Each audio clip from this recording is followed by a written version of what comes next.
Guten Morgen. Heute ist Tag 3. Wir fahren jetzt heute nach Isola, also ans Meer.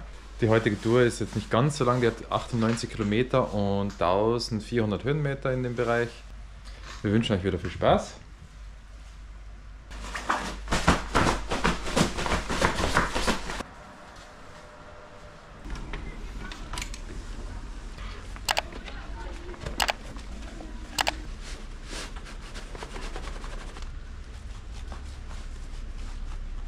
So, die Fahrräder sind voll aufbaktelt.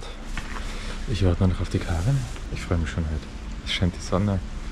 Ist zwar wieder ein bisschen bewölkt, aber ich glaube, oder ich hoffe zumindest, dass wir heute keinen Regen haben. Guter Start. Sonnenschein. Falschen Gang drin. Na, aber es war so steil.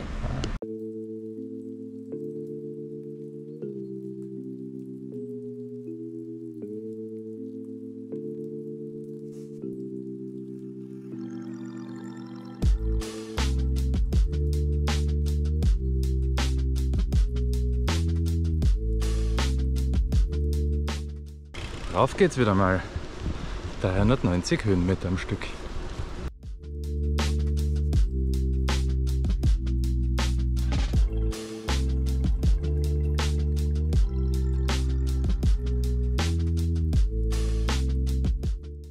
So, nachdem es jetzt immer so kalt war und so viel geregnet hat, warte ich nur noch drauf, bis das erste Mal kommt, dass es so heiß ist.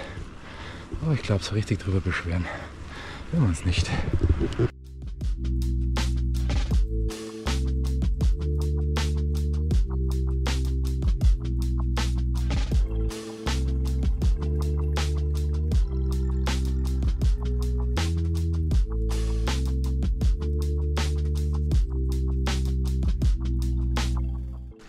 Steil ist es. Steil ist es.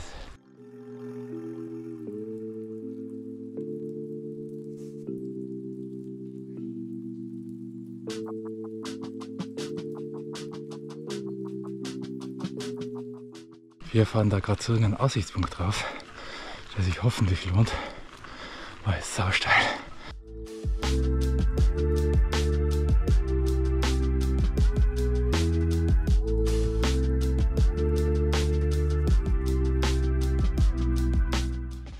So, geschafft. Schauen wir uns das mal an. Hierbei handelt es sich um die Kirche St. Michaela aus dem 15. Jahrhundert, von der wir einen wunderbaren Blick in das Vipavstal haben. Gestern hat man uns ja die Ausblicke verwehrt. Heute schaut schon besser aus.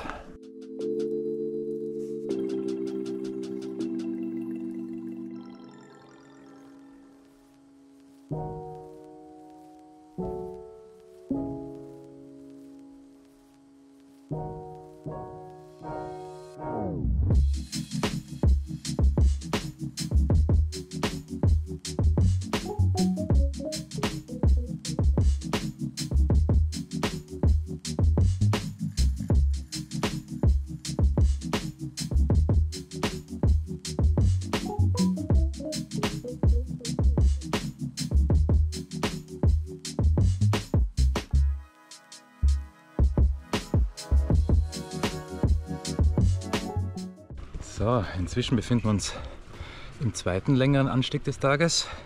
Wieder so um die 380, 390 Höhenmeter.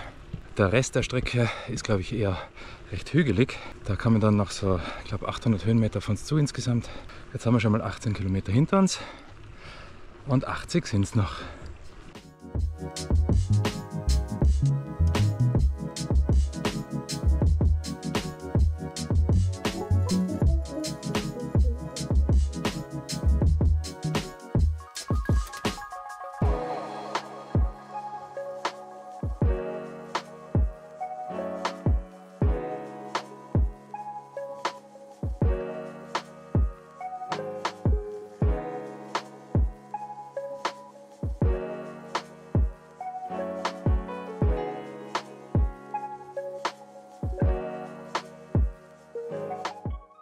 So, und wie ist heute? Die Stimmung ist super. Warum, fragst du? Ja, weiß ich nicht. Jetzt haben wir auch gerade ein nettes Pärchen aus Deutschland kennengelernt. Natürlich die ersten paar Minuten nur auf Englisch gesprochen, weil keiner weiß, woher er ist. Und da sind wir gerade in einem kleinen Paradies.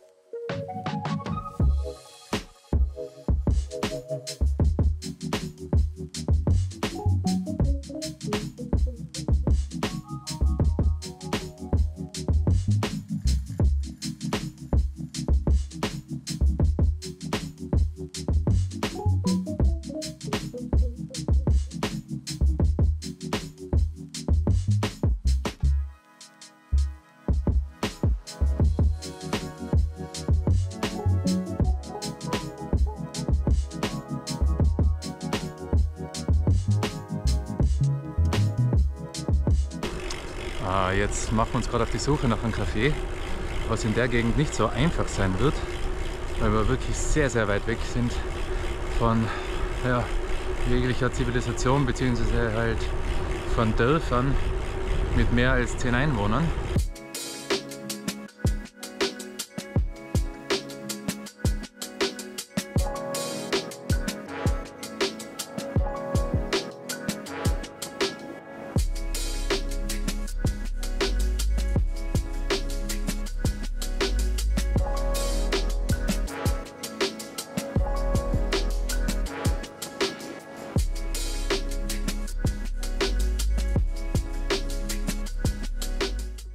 So, 1000 Höhenmeter haben wir jetzt schon mal hinter uns.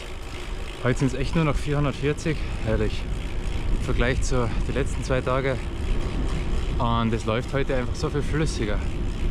Also die Abfahrten gehen mal schnell.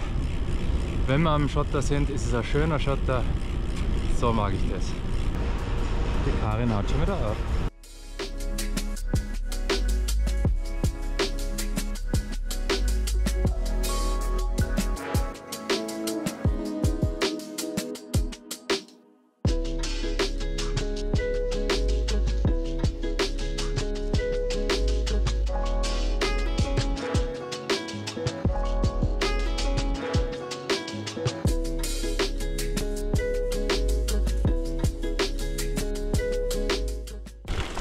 So, Wanderweg haben wir hinter uns. Jetzt haben wir wieder einen schönen Forstweg. Wenn man dann unbedingt die Straßen umfahren will, kann es manchmal auch etwas spannend werden. Ein bisschen abenteuerlich.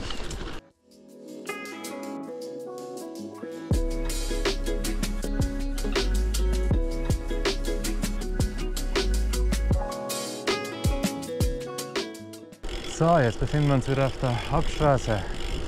Jetzt geht's zum Café, hoffe ich.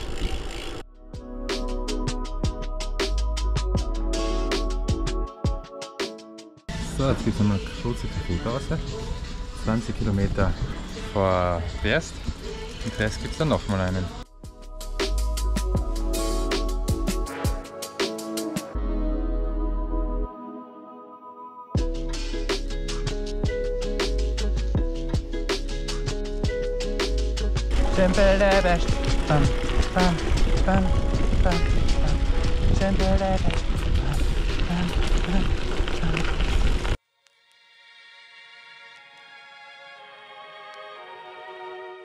So, das ist jetzt gerade ein recht abenteuerlicher Abschnitt.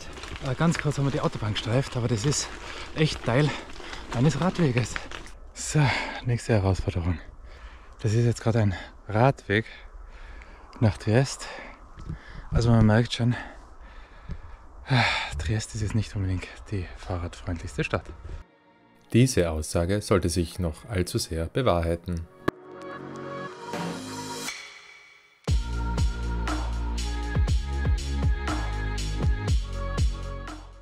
So, ohne dass wir es bemerkt hätten, sind wir in Italien.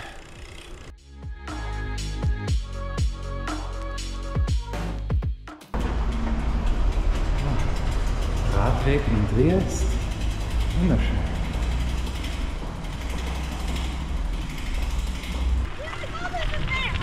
Ja. Karin wird schon wahnsinnig, weil sie das Meer sieht.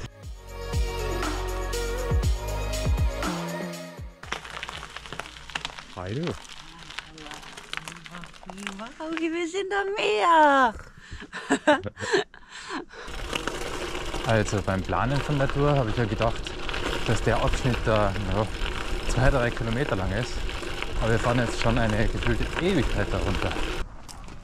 Also ich hoffe, man kann es am Video erkennen. Die riesige Yacht da unten gehört einem russischen Oligarchen und ist von den italienischen Behörden beschlagnahmt worden. Ja, und jetzt steht sie da unten und verrostet wahrscheinlich. Das wird übrigens als Strada Napolenza bezeichnet.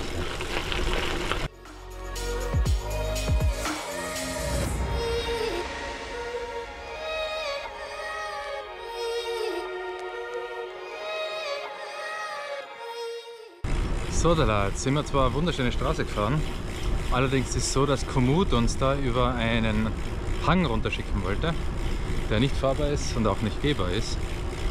Jetzt müssen wir ein bisschen einen Umweg fahren.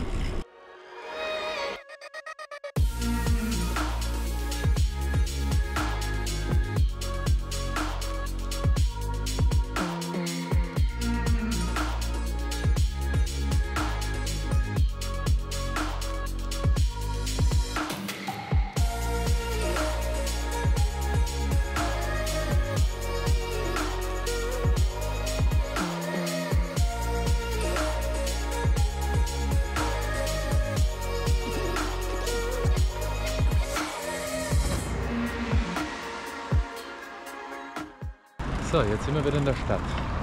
Da ist die Hölle los. Ja, zum Glück wohnen wir nicht in Triest, sondern wir wohnen in Isola. Die ist um vieles kleiner, vieles ruhiger.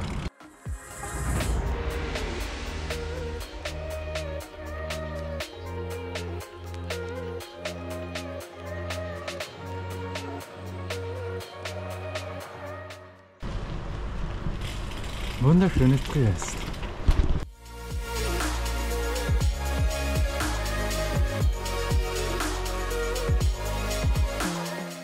Die Wegfindung in Triest gestaltet sich sehr abenteuerlich. Jetzt haben wir gerade wieder einen super Abschnitt gefunden, also mal wirklich ein Radweg. Alles andere war, naja, verdient den Namen nicht. Da wird es noch mehr. Oder stinkt, wie auch immer.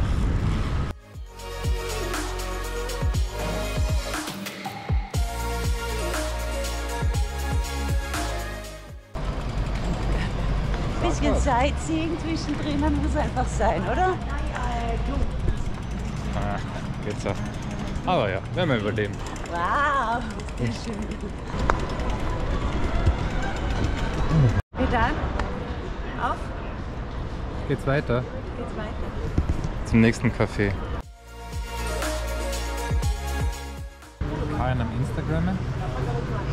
Und das da ist nicht unsere erste Torte, die wir bestellt haben, sondern es ist schon der zweite Gang.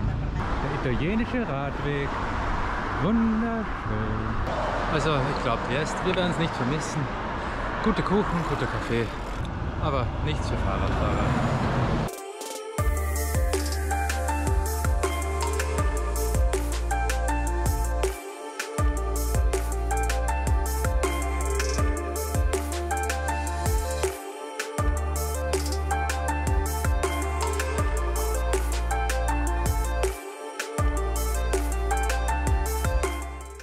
Nach Horrorstrecke fahren wir jetzt hoffentlich auf eine sehr, sehr schöne Strecke. Ja, die Parenzana ist eine alte Bahnstrecke, die eigentlich bis nach Parac weitergehen würde. Ich zeig's mal da. Genau, da sieht man's. Ja. Aber das werden wir jetzt nicht machen, sondern wir freuen uns, wenn wir ankommen in Isola.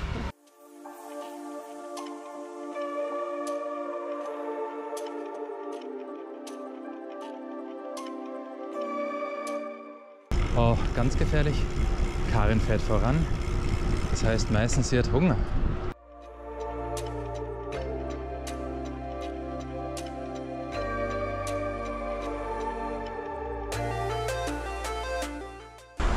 Die Italiener können was lernen von den Slowenen, was Radwege angeht. Unglaublich hier.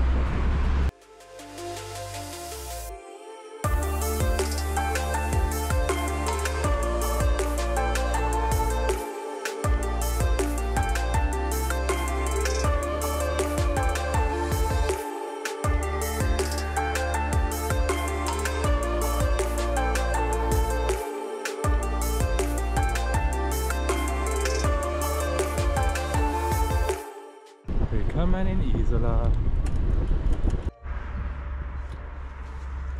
So, die Fahrräder sind geparkt. Wir sind in Isola angekommen. Wir sind gerade von der Maria empfangen worden. Natascha. Ah, der Natascha, ah ja. Wir sind gerade... die Maria war hier unten. Ja, wir sind gerade von der Natascha empfangen worden. So freundlich, echt Hammer. Ja. Mit Bier. Mit Bier, genau. Wir sind mit Bier bekannt. Slowenisches Bier, Laschko. Lecker. Ja, ich glaube, nachher gibt es noch mal kurz ein Review und Erkenntnisse des heutigen Tages. Genau, weil jetzt müssen wir duschen gehen und dann schnell einkaufen. Essen. Genau, dann, ist immer das Gleiche am Abend. Genau. Passt, bis später. So, wir haben jetzt unseren ersten Tag off the bike, also auch unser einziger Tag off the bike, sind in Isola. Also der Matthias hat ja schon öfters erwähnt, dass die Strecke sehr unangenehm war zu fahren. Und zwar habe ich im Internet gelesen, dass es eine Fähre von Triest nach Muggia gibt. Sowas. Das heißt, sollte sich das jemand ersparen wollen, schaut euch die Zeiten an, die gehen regelmäßig. Ich glaube, die Fähre braucht dann eine halbe Stunde und es zahlt sich aus. Wir gehen jetzt an den Strand. Yeah. Okay, passt. Tschüss. Und hier seht ihr noch den Rest unserer Strecke von Triest bis nach Isola. Wenn euch das Video gefallen hat, lasst gerne einen Daumen hoch da und abonniert den Kanal. Bis zum nächsten Mal, euer Grevelino.